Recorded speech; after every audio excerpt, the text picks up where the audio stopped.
Uma das coisas na trajetória de Jesus que é muito falado nos Evangelhos é os milagres que ele fez. Milagre aqui serve para denominar algo que foge dos parâmetros normais que nós compreendemos, o que não invalida o facto de estarmos a falar de uma ciência espiritual ainda não compreendida por nós. Quando a gente se calhar começar a compreender, talvez já não denomine de milagre. E outra coisa, muitas das coisas que são agora mostradas através de reuniões mediónicas, de conjuntos de pessoas a fazer trabalhos de materialização física, trabalhos de apometria e outros tipos de trabalhos espirituais, mostram que, muito provavelmente, existia um potencial de Jesus de extrair muito do seu ectoplasma. O ectoplasma seria uma energia que ela tem um grau de sutilidade não tão denso como a matéria que nós conhecemos aqui, mas também não tão sutil como aquilo que se expressa já num plano que diríamos espiritual. Então seria ali um intermédio energético onde cria uma massa fluídica e onde temos ali uma sutilidade um pouco mais densificada que o normal, daí a característica de podermos visualizá-la através dos fótons naturais ou artificiais que rebatem nela, embora os fótons naturais tenham um grau de interferência no ectoplasma, talvez derivado da sua sutilidade, interferem naquele que é o ectoplasma, mas então teríamos aqui o ectoplasma enquanto uma energia mais densificada que permite também, derivado deste facto, manipular essa energia com pretensões aqui na matéria, ligando a parte espiritual à parte física, ou seja, atuando no duplo etérico também, por exemplo. E nós sabemos que existem as doenças psicossomáticas que somatizam no corpo. Soma é corpo, psico vem da alma. Com toda a certeza, pelos relatos que são trazidos dos milagres que Jesus fez, havia um acesso da própria potencialidade dele para acessar os átomos, uma compreensão sobre os seus próprios átomos, da sua manifestação, e a capacidade de interferir nos átomos de uma outra consciência ali em corpo físico. E claro, com toda a certeza, Jesus também conseguia, por clarividência, acessar a aura, o registro acástico individual daquela pessoa e atuar dentro dessa perspectiva. E é fantástico nós fazermos este paralelo entre o estudo espiritual dos dias de hoje e comparar com aqueles acontecimentos fenoménicos que não são o que traz maior relevância, mas foram um meio de Jesus de causar impacto até visual para as pessoas que ali estavam e com isso reforçar a ideia do despertar da consciência. E é aqui que, por exemplo, o fenómeno tem um papel importante, não enquanto aquilo que seria a busca, porque a busca não é o fenómeno, mas é a compreensão de que através do fenómeno podemos destrinchar, por exemplo, o porquê da pessoa estar a enfrentar algum problema somático, até psicossomático, e ao realizar uma cura, fazer constatar à pessoa que existe a realidade espiritual. E assim, despertar na própria pessoa a semente pela busca espiritual, de si própria, e a compreensão das realidades espirituais e que tudo está interligado. Portanto, o que a pessoa pensa, sente e faz, repercute na sua higiene energética.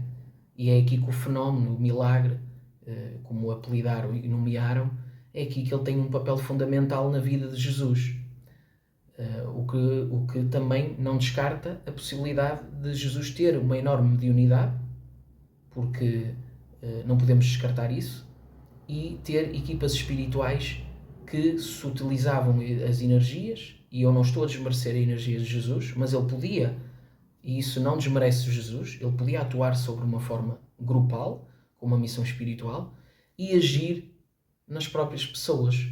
Também não sabemos que Jesus tinha a capacidade de sutilizar o seu próprio corpo físico e com isso interagir em plano espiritual. Uma repercussão no físico onde ele muda as características. Ou seja, se Jesus conseguia sutilizar o seu próprio corpo físico, isso justificaria como é que ele anda sobre a água naquele episódio onde Jesus caminha sobre a água e está relatado. Talvez a sutilização do seu veículo físico.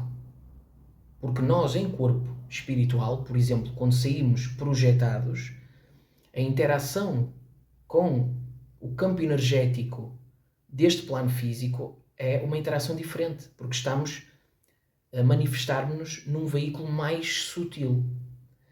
O que não invalida que, por estarmos ligados a um veículo físico pelos filamentos energéticos, se estivermos muito densos, essa grosseria energética pode ficar compatível com o duplo energético dos objetos e dos elementos da natureza. O que vai fazer com que a interação entre um corpo e outro vai ter uma reciprocidade, um meio de interagir muito similar com o corpo físico.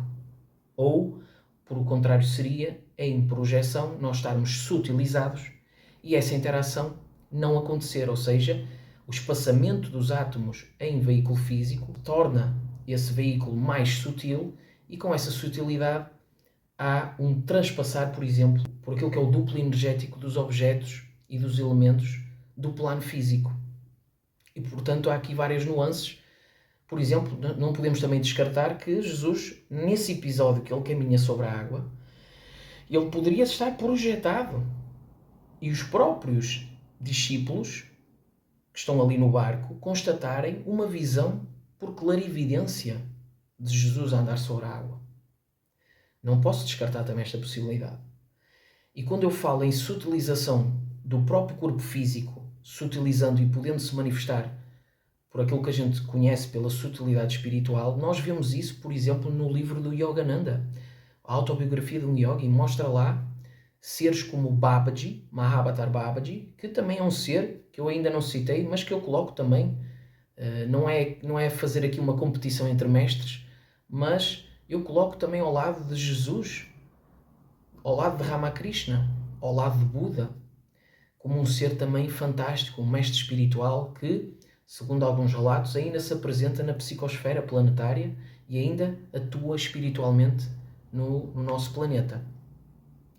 Algumas pessoas defendem que ele está na psicosfera de África, não sei precisar, mas Babaji tinha essa sabedoria espiritual e essa capacidade de se sutilizar tanto que se tornaria um veículo espiritual, para aquilo que a gente compreende como veículo espiritual, ou densificar tanto que materializava-se como um veículo físico. E não só Babaji. Lahiri Mahasaya também tinha esta característica, e assim como Sri Yukteswar, em alguns relatos da autobiografia de um yogi.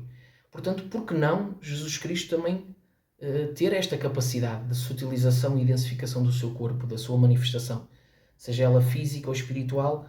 E eu falo assim porque é a maneira que a gente tem de categorizar e diferenciar as duas manifestações que, para nós, derivado ao nosso condicionamento, ainda são coisas bastante distintas e separadas. Mas para estes seres, com esta sabedoria, poderiam não ser assim tanto, não é? E eu acho até muito importante e viável nós refletirmos sobre como é que havia esta capacidade de alguns fenómenos relatados. E seriam alguns desses fenómenos situações que nós encaramos hoje em dia como coisas já compreendidas, mas que ali estão com uma definição, uma maneira de relatar muito condizente com as pessoas que viviam naquela época e que levaram para o fantástico, para o milagre. Portanto, não podemos descartar isso. E quem fala nisso, na cura das pessoas, fala também nos diversos relatos que nós vemos onde Jesus manda virar água e muda as características dessa água, onde transforma a água em vinho. Na autobiografia de um yogi, eu estou a utilizar este livro só para fazer um elo comparativo, nós vemos lá relatos de seres que conseguiam se desmaterializar e materializar noutro local, falando até do físico, e seres que conseguiam desmaterializar objetos e materializar noutro local, utilizando até consciências em plano astral. Portanto, ali Jesus, quando consegue utilizar o elemento água e transformá-lo em vinho, ele tem uma referência na sua aura, com toda a certeza, do que é o vinho, e ele consegue modificar as características da própria água, os átomos que vivem porque tudo são átomos, não é? E ele consegue mudar a atividade referencial que existe energeticamente na água, enquanto elemento, e transformá-la em vinho, através de situações espirituais que nós não compreendemos. Portanto, o foco daquela consciência individual que é Jesus, nós sabemos que o foco que nós temos tem a capacidade de reverberar e de modificar, de manipular os elementos à nossa volta. Portanto, quando nós tomamos um banho com a água, se nós tomarmos em atenção a água e trabalharmos psiquicamente e emocionalmente na água, ela vai assumir outras características, assim como outras situações, como as próprias plantas, tudo se reflete de uma forma diferente quando está a ser observado pela própria individualidade da pessoa. Então Jesus efetua estes chamados milagres, e como quem fala no milagre quando Jesus transforma a água em vinho, o milagre onde Jesus transforma, ou seja, cestas de pão, onde ele consegue multiplicar pão e peixe. E sendo isto um relato verídico, houve aqui a mesma situação, a capacidade de, através da informação e de um foco de atenção, conseguir multiplicar energeticamente e causar ali uma materialização da mesma situação. E, portanto, nós temos aqui um Jesus que tinha características mediónicas, clarividentes, talvez até alquimistas e magísticas. Alguém com uma compreensão muito amplificada da sua própria capacidade divina e manifestação. Sois deuses, era o que Jesus dizia sobre todos nós. E aquilo que ele fala de nós é aquilo que ele já se reconhece como consciência em si próprio. E ele espelha muitas vezes nós nele, mas não nele no Jesus físico. Ele está a falar do estado de consciência. Quando ele diz ninguém irá ao Pai senão através de mim, ele está a falar que ninguém alcança a consciência cósmica sem procurar um despertar consciencial e um aprofundar, um despertar consciencial para atingir esse estado como ele o atingiu. Portanto, ninguém atinge, ninguém chega ao Pai. E aqui falando de Deus, não é querendo fazer dele uma figura patriarcal ou matriarcal, porque isso são interpretações e definições culturais, mas é fazer de Deus enquanto manifestação cósmica, onde podemos atingir isso, por exemplo, através do yoga, que significa, o yoga é união com a nossa parte consciencial, podemos, e aliás o verdadeiro yoga trabalha para atingir a consciência cósmica. É esse o verdadeiro papel crucial do yoga. E portanto Jesus, quando diz isso, tem esta profundidade espiritual. E uma das coisas que nós podemos verificar, e é muito importante também isto, é que Jesus, antes de realizar muitos dos seus milagres, por exemplo os de cura, ele perguntava sempre à pessoa se a pessoa acreditava, se a pessoa tinha fé, se acreditava nele. E quando ele dizia nele, não é nele enquanto manifestação física. Ele está a falar da consciência, da espiritualidade. E essa fé nada mais é do que sentir a emanação do todo em nós próprios, através da fé, como maneira de mudar a nossa configuração áurica. E Jesus muitas das vezes só atuava nesta perspectiva, compreendendo que a pessoa tinha essa bem-aventurança e, a partir disso, trabalhando uma cura, mas mostrando à própria pessoa que essa cura só serve para potencializar essa autodescoberta que ele primeiramente perguntava sempre se a pessoa tinha. Ou seja, dizendo à pessoa, de uma maneira talvez atuando até no subconsciente da pessoa, mas mostrando à pessoa também de forma direta, através da cura, que o fundamental é ter a fé, que neste caso é ter a ligação com a sua espiritualidade. Isto também é muito importante ser dito. Foram estas algumas das possibilidades que eu decidi trazer naquela que foi a travessia de Jesus enquanto encarnado na Terra, mais uma vez respeitando as crenças de todas as pessoas, mas tendo sempre esta conduta ligando à parte da espiritualidade. Deixem aí em comentários qual é a vossa opinião em relação àquilo que foi dito aqui. E é isso, pessoal. Já sabem que eu também efetuo atendimentos no Instagram HC Espiritual e no grupo de Facebook com o mesmo nome, HC Espiritual, onde vocês, através de mensagem, podem fazer a vossa marcação e, consoante a disponibilidade, eu atendo, recorrendo ao tarô, à mediunidade e à clarividência.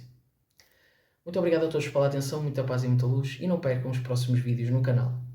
Muito obrigado.